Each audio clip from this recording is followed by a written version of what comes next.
afternoon, everyone. We have a saying around here that if you don't get national security right, the rest is just conversation. And that's certainly true with respect to some of the issues that we have in front of us right now. The FISA legislation, which is pending here in the United States Senate, is critical to keeping this country safe and secure for Americans. And just to put a fine point on that, if you look at how effective FISA has been, it has stopped numerous terrorist attacks. It has been used in 90% of the CIA's synthetic drug disruptions. So in other words, these drug busts that you keep reading about, a lot of that originates with information derived from the 702 process. So it's very, very concerning when you have the Democrats here in the United States Senate essentially saying that we are not interested in reauthorizing this program, which will go dark at midnight on Friday if we don't take action. And it would be alarming under any circumstance, but it's especially alarming now given the fact that we are heading into a time where the U.S. starts hosting the World Cup, for example. We've got all kinds of 250th anniversary celebrations coming up here in the not too distant future. And you've got a program that has a proven record when it comes to keeping this country safe that is at risk because Democrats here in the United States Senate have decided to block vote against it. That is a very dangerous proposition. It puts Americans at risk, and it started with the air traffic control, and then it was border security, the whole Department of Homeland Security. You go right down the list of all these agencies the Democrats have decided not to fund. They truly are the party of open borders, defund the police, sanctuary cities, and unfortunately right now defunding the 702 program, which is essential to America's national security interests. So Republicans are going to do everything we can to keep this program on track, but obviously we're going to need some help from Democrats in order to get it across the finish line, and I certainly hope that they put the nation's national security interests ahead of their Trump derangement syndrome, which seems to be what's driving the decisions that they're making here on a daily basis. Questions?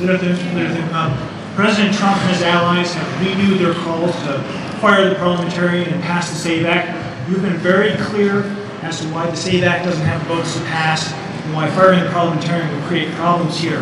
But are you worried that if you don't do what the president wants, that he's going to criticize your leadership or perhaps withdraw support for your leadership? That could happen. Look, and it's a well-known fact around here. Sometimes perhaps not fully grasped around the country, but anybody who follows this process closely knows that we don't have the votes. And the only way that you could figure out a way to get the votes, and even in that case, the Save America Act didn't even get 50 votes last week on the floor of the Senate. But even if you confine it to just the two issues of photo ID and citizenship in order to register to vote, on those two issues, it takes 60 votes in the Senate. The only way you could get there is to undo or get rid of the legislative filibuster, and there aren't even close to the votes here in the United States Senate in order to achieve that. So it's an issue we all agree on. We're all for it, and we've all voted that way, but it's not something that we're going to be able to get done absent having an election and electing some more Republicans. You said the administration had the authority to conduct this war in Iran, but it's been over 3 months. Thousands of troops are stationed in the area, and now the president is hinting at restarting military operations. So are senators, Republicans on the sidelines here? Well, I think that senators tend to be kept in the loop on what the administration is doing for the most part. I think sometimes you have to make decisions in real time that have national security implications, and so I don't expect we're going to hear every single move that's made by the administration, but I do think what we want to see is them succeed, and I think right now is a critical juncture in terms of the president's negotiations with the Iranians, and so I hope at least that our members are inclined to continue to support the administration's efforts to strike a deal there that is good not only for our country but for our allies in the region, and frankly for that matter for the whole world. Nuclear Iran is not something that is I don't think anything that anybody on this planet wants to have to deal with. So I hope that the steps the administration has taken, our war planners are taking, continue to make headway toward ensuring that Iran never has a nuclear capability, and that in the near term at least, as they plan around ensuring that that doesn't happen, that we do everything we can to get the Strait of Hormuz open. Leader, another security issue, China. Is the president giving too much leverage, do you think, to China's President Xi by delaying arms sales to Taiwan and saying it's a great negotiating or bargaining chip? And do you plan to meet later this week with Taiwan's opposition leader on the arms sale issue, which as you know, the opposition party has been very reluctant to fund? Right. I don't have a meeting scheduled this week, but I am very supportive of doing everything we can to make Taiwan as prickly as possible when it comes to their own being able to defend themselves against Chinese aggression there. So if there are opportunities that we have to do that, I certainly support that. I let my colleagues speak for themselves, but my view is that we want to do everything we can to defend Taiwan against Chinese aggression. Leader, the House passed Tim Burchett's bill to defund the Taliban. I think it's 11 months ago. Every week that goes by, they get another $40 million. When do the American people expect to see a vote on this, and do you expect it to pass? I don't know when. We don't have that currently on the schedule here. You said it's passed in the House? Okay, I have not seen it. If it's come over from the House, that's something that we consider putting on the floor at this point. Leader Thune, are you pushing the White House to nominate a permanent DNI, and do you think that they will to help unjam this situation with Democrats? We're encouraging it.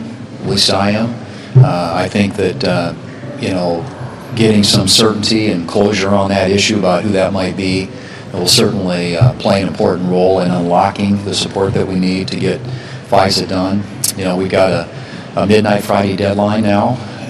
The clock is ticking, and obviously, as I said before, I think it's an incredibly irresponsible position for the Democrats to take, given the fact that Chairman Cotton, Chairman Grassley, and others have worked with Democrats in both the House and the Senate on a package that is full of reforms. This is a FISA reauthorization that includes reforms put in the House that have been added to by the Senate, all of which will make the program, we think, stronger and should have broad bipartisan support on the floor, which it did. And I don't think that having a temporary person in that position should in any way detract from the overriding objective, and that is to ensure that FISA gets reauthorized and that those important intelligence gathering tools are available to our intelligence community to keep this country safe. Have Democrats signaled that they will support FISA if there's someone is named? I don't know the answer to that. My assumption is I hope they will, and I'm not sure. Right now it seems to me at least that's a conversation that's happening between Senate Democrats and the White House. We clearly want to get this on the floor and get it passed. As I said, Senator Cotton and others have worked in a bipartisan fashion on a reforms package, which really these issues should not be connected, because they're really not. And this package of legislative reforms that's been worked on for some time in a bipartisan, bicameral way and basis, ought to be able to move across the floor, and this other issue can be dealt with separately. But if the Democrats continue to try and link them, it's going to be up to them and the White House to figure out how we proceed. Thank you. Trump supporters involving people who shouldn't be able to get damages from their government